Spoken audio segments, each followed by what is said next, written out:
Hello everyone, कसे आहात तुम्ही सगळे? पुन्हा एकदा तुमचं स्वागत आहे नवीन ब्लॉगमध्ये. तुम्ही शॉर्ट्समध्ये बघितलंच असेल तर अद्वैतचं बोरनान केलेलं आहे आपण. हे अद्वैतचं 5वं बोरनान होतं. तर चला तर त्याचा मोठा ब्लॉग शेअर करते. ही मी काढलेली रांगोळी होती त्याच्या बोरनानासाठी. आणि हे आपलं बाहेरच जी झाडं आपण लावलेली आहेत काही फुलांची आणि ती दाखवते. एंट्रन्सला ठेवलेली होती. याच दिवशी माझ्याकडे बोरनान आणि हळदी कुंकू दोन्ही होतं. तर ब्लॉग मोठा होईल यामुळे मी फक्त सध्या बोरनानाचं शेअर करते या व्हिडिओमध्ये. हळदी कुंकाचा नेक्स्ट ब्लॉग मी दुसरा बनवेल. तर अशा पद्धतीने मी तयारी केली होती. त्याची ड्रेस, हलव्याचे दागिने, त्याच्यासाठी मी बिस्किटाचे ट्रेन आणि चेअर वगैरे बनवल्या होत्या. ऑब्व्हियसली मला ते नेटवर दिसलं आणि मला वाटलं की मी करू शकते फास्ट, त्याच्यामुळे मी ते बनवलं. घर डेकोरेट केलं होतं, छान असं डेकोरेशन केलं होतं. हे त्याचं शेवटचं बोरनान होतं. अद्वैत कोविडमध्ये झाल्यामुळे त्याचा पहिला बड्डेही आम्ही मोठा केलेला नाही आहे. पहिलाच काय, त्याचे इव्हन तो बड्डेही मोठे झालेले नाही आहेत. आणि याच्या व्यतिरिक्त दुसरंही म्हणजे जे काही बोरनान असतील हे असतील तर आम्ही असंच घरच्या घरी केलेलं. त्यामुळे म्हटलं की चला आता शेवटचं आहे तर करूयात ज्या पद्धतीने. म्हणजे छोटंच केलं, 5-6 बायका बोलून, बट थोडंसं डेकोरेशन वगैरे व्यवस्थित केलं. म्हटलं थोडेसे एफर्ट्स लावूयात यावर्षी, कारण शेवटचं बोरनान आहे. तो पण एन्जॉय करेल आता, त्यालाही समजत होतं. पण आता असं झालं की कामामुळं मलाही कुठे जायला यायला जमत नव्हतं. बऱ्यापैकी माझी जी फ्रेंड आहे वंदना, अद्वैतची फेवरेट आंटी आहे ती वंदना आंटी, तिने मदत केली. तिने हे सगळं सामान मला विकत आणून दिलं बाहेरून. मी जस्ट फक्त ते मांडलं. त्यानंतर मग मी डेकोरेशन वगैरे केलं. फक्त तेवढं ट्रेन वगैरे मात्र मी घरी बनवली होती. त्यानंतर मी हे सगळं डेकोरेशनचं सामान व्यवस्थित मांडल्यानंतर एक छान असा व्हिडिओ घेतला आहे. मला दिसतच असेल की हे जे फ्लावर्स असतील किंवा छोट्या मोठ्या गोष्टी असतील याच्यासाठी मला फार हेल्प केली आहे वंदनाने. बऱ्याच म्हणजे मैत्रिणी ज्या आहेत त्या म्हणतात कसा एवढा टाईम मिळतो वगैरे. तर ऑब्व्हियसली मला कामं असतात, त्याच्यामुळे मला अद्वैतलाही पाहायचं आहे. त्यामुळे मला ह्या सगळ्या गोष्टींसाठी एवढा वेळ मिळत नाही. तो वेळात वेळ मी काढते, कारण माझ्या कामामुळं ऑलरेडी त्याच्याकडे मला त्याला जास्त टाईम देता येत नाही. मग निदान ॲटलिस्ट अशा कुठल्या तरी सणावारांना त्याच्यासाठी काहीतरी करावं असं मला मनापासून वाटतं. त्यामुळे मग मी वेळ काढते वेळात वेळ आणि त्याच्यासाठी या सगळ्या गोष्टी करायचं मी ट्राय करते.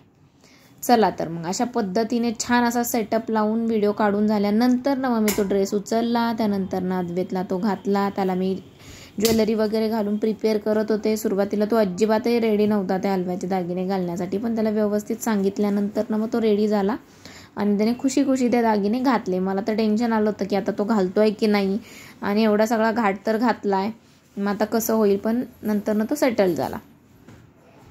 छान असे सगळे ते हलव्याचे दागिने मी त्याला घातल्यानंतर मग आमच्या बोरनानाची सुरुवात झाली. त्याचा छान असा फोटोशूट केला आम्ही.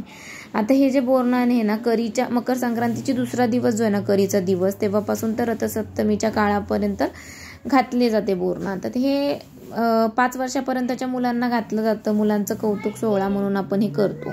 आणि असं म्हटलं जातं की एका स्टोरीनुसार की करी नावाचा एक राक्षस होता. त्या राक्षसाची नजर लहान मुलांवर पडू नये, त्याची वाईट विचार मुलांवर पडू नये यासाठी हे बोरनान घातलं जातं. पण तसं पाहिलं गेलं तर श्रीकृष्णाला सगळ्यात अगोदर बोरनान घातलं होतं आणि तेव्हापासून ही प्रथा पडली आहे. आणि तसं पाहिलं तर शास्त्रानुसार जर आपण विचार केला तर या कालावधीमध्ये वातावरणात अनेक बदल होतात. अगोदरच वातावरण पावसाळ्यातून आपण हिवाळ्यात आलोय, आता हिवाळ्यातून उन्हाळ्यात चाललोय, थंडीतून अचानक गरमीकडे बदल होत आहेत. त्यामुळे हे होणारे बदल आणि ह्यामध्ये ह्या ऋतूमध्ये होणारे बदल आणि याच्यामुळे मुलांना त्याची काही बाधा होऊ नये यासाठी पण बोरनान घातलं जातं असं म्हणतात.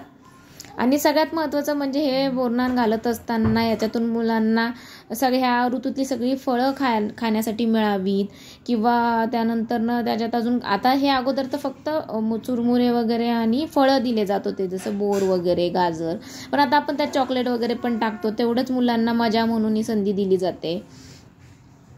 अशा पद्धतीने हे आहे महत्त्व बोरनान घालण्याचं. मी त्याचे 5ही बोरनान केलेले आहे. त्याचं लास्ट आहे, आता नेक्स्ट इयरपासून ते होणार नाही. त्यामुळे यावेळेस मी थोडंसं ते मोठ्या पद्धतीने केलं. छान पद्धतीने त्याला ओवाळल्यानंतर त्याची घाई झाली होती. त्याला असं वाटत होतं की हे कधी माझ्या डोक्यावर टाकतायत. 5च बायका मी बोलवल्या होत्या. मी 5-6 जणींनीच त्याला ओवाळलं. नेमकं असं झालेलं की सगळी मुलं ट्युशनला गेलेली, तर त्या दिवशी वर्किंग डे असल्यामुळे लहान मुलंच जास्त नव्हती. जेवढी होती 4-5 त्याचे फ्रेंड्स तेवढेच मी बोलवले. हे होती वंदना, आता ही आहे दिव्या. असं करून आम्ही एकेकीने त्याला छान पद्धतीने ओवाळलं. त्याने पण खूप कॉपरेट केला, तो तिथून हल्ला नाही, त्याने ते सगळं एन्जॉय केलं कारण त्याला ते हवंच होतं. दुसऱ्या मुलांचं ज्यावेळेस तो बोरनान बघत होता किंवा तो नेटवर कुठे हे बघत होता तर हे कर असं मला तो सांगायचा. त्यामुळे ह्यावेळेस मी आवर्जून केलं. मागच्या 4 वेळेस त्याला काही एवढं समजत नव्हतं आणि 4ही वेळेस त्याने ते एन्जॉय केलं, पण यावेळी पहिल्यांदा तो म्हटला की हे माझ्यासाठी कर. एक तर मीही आजारी होते, तोही आजारी होता, पण आणि मलाही खूप सारे क्लासेसमुळे टाईम मिळत नव्हता, पण मी वेळात वेळ काढून मला जमेल तशा पद्धतीने हे करण्याचं ट्राय केलं. आता जेव्हा सगळ्यांचं ओवाळून झालं त्यानंतर हे सगळा खाऊ आपल्याला एकत्र करायचा होता. अद्वैतला याची मजा फार जास्त वाटते, त्यामुळे त्याने एक एक करून मांडलेल्या गोष्टी त्यामध्ये टाकल्या. चुरमुरे होते, बोरं होती, फुटाणे होती, रेवड्या होत्या, तीळ होते, सुट्टे तीळ, त्यानंतर चॉकलेट होते, बिस्किट्स होते, कॅडबरी होत्या आणि ह्याच्यातूनच मुलांना काय तो आनंद मिळतो. आणि सगळं आम्ही दोघांनी मिळून छान असं मिक्स केल्यानंतर मग आम्ही सुरुवात करणार होतो आदूला बोरनान घालण्यासाठी. अद्वैत तुम्ही बघत असाल की किती एन्जॉय करतोय सगळी प्रोसेस. तो वाटच पाहत होता की त्याचं बोरनान कधी होतंय आणि मग कधी तो या सगळ्या गोष्टी त्याला करायला मिळतात. आता हे शास्त्र म्हणून करायचं असतं म्हणून 5 आम्ही ग्लास टाकले, पण ॲक्च्युली तेही फुल नाही टाकले, थोडेसेच, कारण ते अन्न खाली पडलं की ती वाया जातं आणि पायावर खाली येतं आणि त्याचा यूजही होत नाही शक्यतो. त्यामुळे मग आम्ही थोडंसंच टाकायचं शास्त्र म्हणून 5 जणांनी थोडंसं टाकलं आणि त्यानंतर ना आम्ही हे असंच जे खाऊ होता तो तसाच मुलांमध्ये वाटण्यात आला की जेणेकरून खाली नको पाडायला किंवा ते वेस्ट नको जायला. अद्वैत खूप एन्जॉय करतोय, त्यातल्या त्यात तोच ते उचलून खातोय बिस्किट्स. जो प्रत्येक येणाऱ्या व्यक्तीला तो सांगत होता की हे माझ्या डोक्यावर टाका तुम्ही. ते बघा कसा स्माइल करतोय छान असा. त्यांनी ही प्रोसेस खूप एन्जॉय केली. त्याला वाटत होतं तेवढंही माझ्या डोक्यावर टाकावं, पण ते वेस्टेज जातं. मुरमुरे वगैरे आपण उचलू शकत नाही, चॉकलेट्स बिस्किट मुलं उचलतात, पण बाकीच्या गोष्टी वायात जातात. त्यामुळे ही आहे अद्वैतची दिदी, ती इथे कॉलेजला 11वीला आहे मॉडर्नला. तिला आम्ही बोलावून घेतलं होतं आज बोरनांसाठी स्पेशली आणि ती लवकर आली होती मदतीसाठी, पण तिने पण खूप सारी मदत केली मला हे करण्यासाठी. अशा छान पद्धतीने आम्ही अद्वैतचं बोरनान घातलं. हे बघा चोर त्याच्यातून बिस्किट उचलून खातोय. आलेल्या मुलांपेक्षा जास्त त्यालाच क्युरिओसिटी आहे की त्यात काय सापडतं आणि कसं मी खातोय. एक करून सोसायटीतल्या ज्या माझ्या मैत्रिणी आहेत त्यांनी त्याला बोरनान घालायला मदत केली आणि ज्या कुणी आल्या होत्या ज्या रिपीट येणार नव्हत्या, तर काही जणी रिपीट पुन्हा हळदी कुंकाला तर येणार नसल्यामुळे मग त्यांना मी हळदी कुंकू लगेच देऊन टाकलं. या कार्यक्रमाच्या नंतर 1 तासाच्या गॅपनंतर हळदी कुंकाच्या बायकांना मी आमंत्रणं दिलेली होती. मग हळूहळू ज्या बायका चालू झाल्या तर मग रात्री 10पर्यंत हे सगळं सत्र चालूच होतं. वंदना, मी आणि दिव्या आम्ही मिळून सगळ्यांना हळदी कुंकू दिलं, नाश्ता दिला.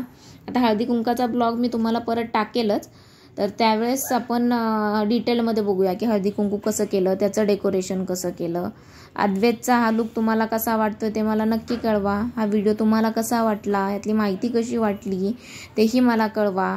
व्हिडिओ आवडला असल्यास लाईक करा, कमेंट करा, शेअर करा आणि आपल्या चॅनलला सबस्क्राईब करायला विसरू नका. आणि ऑब्व्हियसली अद्वैत आणि माझे फोटो कसे राहू शकतात, तर हे होते आमचं काही सेल्फीज जे तुम्ही पाहू शकतात किती सुंदर आलेले आहेत.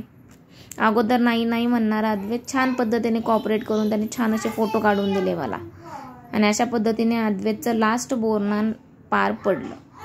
चला तर भेटूया मग नेक्स्ट व्हिडिओमध्ये. तोपर्यंत बाय बाय.